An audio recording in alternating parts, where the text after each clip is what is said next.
practice hard, you don't practice with toughness, and you're not going to beat Penn State. And they're going to beat teams. I mean, there's no question about it. I mean, the other night, that didn't look like a fluke to me. I mean, they play extremely hard. They battle. They go after it. He's taken some good players that were here and made them a lot better. And he took Tim Frazier and took a guy that was one of the better point guards in our league at finding people and quickness and speed, and is making him a complete guard, complete player. And he's got Billy Oliver either thinking he's Dirk Nowitzki or Tom Gugliotta, and you know what? He is. And we had a big part of our game plan was to not let him get loose for threes, and we did a pretty good job till late in the game. But this is a hard-earned victory. This is a tough league. It's the #1 league in the country for a reason. And when you've got Iowa playing the way that they did the first couple of weeks here with going on the road, when you have Penn State playing, I mean, these were all ourselves. We're all picked near the bottom of this league, and that's a tribute to how good this league is and how powerful it is. And we knew that we were going to have to play at a very high level. This was going to be a 50-50 ball game. This was going to be a rebounding game. It was going to be a toughness game, and they were and we were, and really proud of our players. Offensively, they moved the ball at a very high rate, and we established that early. We didn't want to become stagnant early. We wanted to be on the attack and be aggressive and get a lot of ball movement early. We did, and that continued throughout the game. And defensively, we did not want to just allow Tim to pick us apart versus pressure, but it's a lot easier said than done. It's a lot easier said than done. He is one of the more undervalued and underrated players nationally. I don't think people in the Big Ten, well, I hope they're not underrating him. They'll be sadly mistaken if they are. But I think around the country, there's no question he's one of the more underrated and undervalued guys. No question.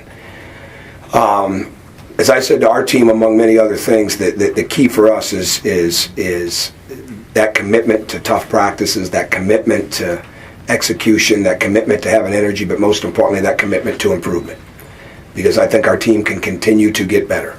I don't think we're playing great by any stretch. I don't think that's even in the cards. I think we're a product of guys that play very hard, that are getting tougher, that move the basketball, that have a team defense mindset. But at the same time, as you can see, there are a lot of things we need to improve upon.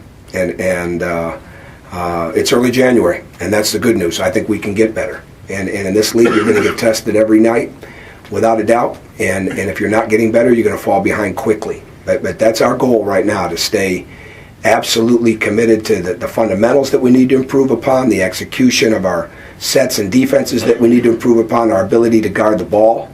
And then there's a couple areas that we've really got to shore up. And communication continues to be one of those, not as much on the defensive end as the offensive end, and especially late. So those are things that we can improve. We spend a lot of time shooting free throws, and the key for us is to get the ball in the hands of the guys that feel very confident and consistent. But at the same time, there's really never anybody on your team that you don't feel is going to have to make a shot or make a free throw for you somewhere down the road. And that's got to be the mindset of our club, and why we've got to continue to improve in that area as well.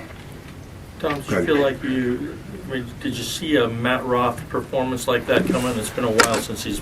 Well, the only thing we wanted to do was find him early, and that was a big thing to Verdell and Jordan. When he's in, let's get him established early. Even if he's not shooting it and making it, let's get it established where he's touching it. And I thought that Jordan and Verdell did an excellent job of this at the beginning and throughout the game. But Cody and Christian, and the ability to get the ball inside and then inside out, were really strong.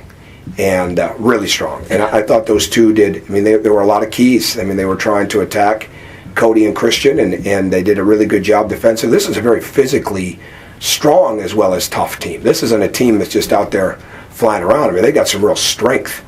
And they made it hard for us a couple of times. But that's where that extra pass was excellent. And I think Jordan shooting the ball the way that he did, and it gets really hard to back off those guys. But now I'm really happy for Matt. Really happy. And happy for Jordan. Tom, I believe you had Oladipo and Watford checking Oliver. I'm not sure I got that right, but what did you tell them specifically? Just not give Well, we played them in room? 2 weeks. So, I really, no offense, but I can't talk about the game plan. We played them again in 2 weeks. But I would say this, that we have tremendous respect for both of those guys, without a doubt. I mean, they're both very, very good players. You mentioned Jordy, obviously. He obviously kind of had a difficult stretch with a couple turnovers there. Just what did you tell me? Well, I think he's got to. He can't let mistakes compound, and he's at a whole other level with his mindset on making free throws. And when he misses one, it bothers him. To put it mildly, and he's got to be able to move on. Part of his command presence as a leader and a point guard in this team is just go to the next thing. And again, our communication wasn't great. And it's got to start with the guards. And it's got to start with the guards. So he's doing a lot of really good things for us. He can improve versus pressure, and can improve some of his decision making against that pressure. And that's stuff that we'll watch on film, make corrections on, and build on. Do you say the offensive communication that you talked about, a lack thereof was an impact on the way that you guys shot inside the arc, or was that something more that Penn State did on the defense end? I think Penn State played great defense. There's no doubt about that. But we've just got to do a better job of recognition in certain areas, especially in changing defenses and things like that. And we will. I mean, we will. I thought that they played a myriad of things, and we practiced for them. So I didn't feel like we weren't locked into that. But it's just a little bit, especially that end-of-game communication. We played pretty well offensively. As good as they were defensively and as hard as they played, they made us earn it. Our guys found the open man, and that's a lot easier said than done too, especially with the length and the pressure that Penn State puts on. So I'm being nitpicky a little bit on the communication. We're looking for the 40-minute game, and there were probably a couple of minutes in there that it left a little bit to be desired, and that's what we're trying to get over. Was it matchup problems that kept you from getting Cody back in the game, maybe the last 6 minutes or so? Yeah, a little bit, because they went small. So they went small, and it was a driving game. And they shoot the three. They were feeling good today. They shoot the three a little bit better, I think, than their percentages sometimes say. So this was not a situation where we wanted to give them open looks, especially with Billy Oliver. I mean, I was impressed with his footwork on film. But seeing his footwork now in person, it's really, really good. And he cuts hard, and they did some good things to free him up. And our guys were battling. We put Verdell in on him at the end. So we had to play a lot of different lineups. And we had some foul issues. We had maybe a couple issues where we had some guys that were hanging their heads because they missed a couple of shots. But we also missed Will Sheehy. And you have Will Sheehy in those situations, it changes the whole ability defensively to do even more switching than what we're doing now, and that we've really built our team to be that kind of team, and we missed that. But with that being said, Derek Elston came in and did some really good things. Matt Roth defended at a pretty high level, and I thought Remy did a good job. And if I had to do over again, I'd have played him even more. Coach, how do you think this Penn State team is different than the one you saw last year?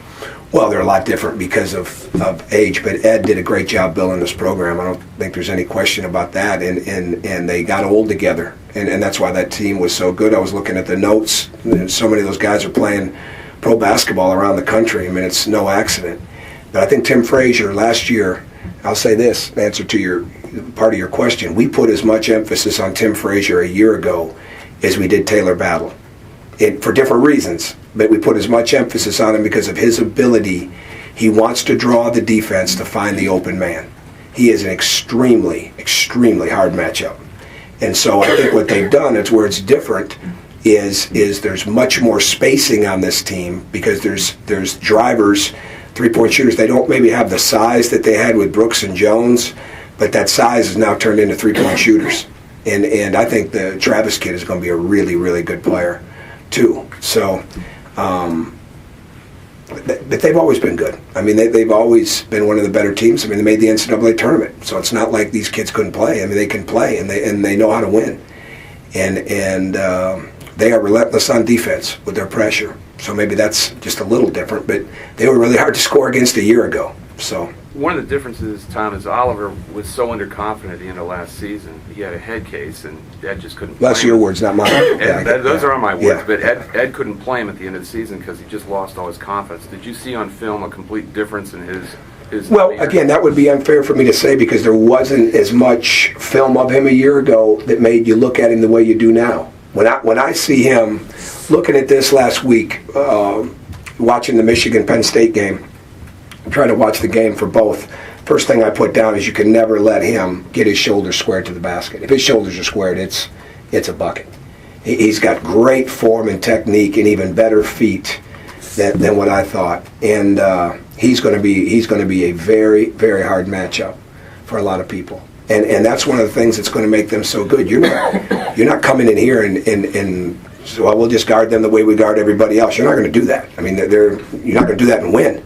We couldn't do it, and we had to make adjustments, and we knew it would be a hard game. So he's going to become, if he's not already, I know it's 2 weeks in, one of the harder matchup guys in this league without question. You mentioned Will. How obviously you warmed up and dressed. How We're getting closer. We're getting closer. We're getting closer to day. So we're getting closer all the time. What was the issue? Why wasn't he able to play? I guess was there something? Well, he's getting better, but he's just not there yet.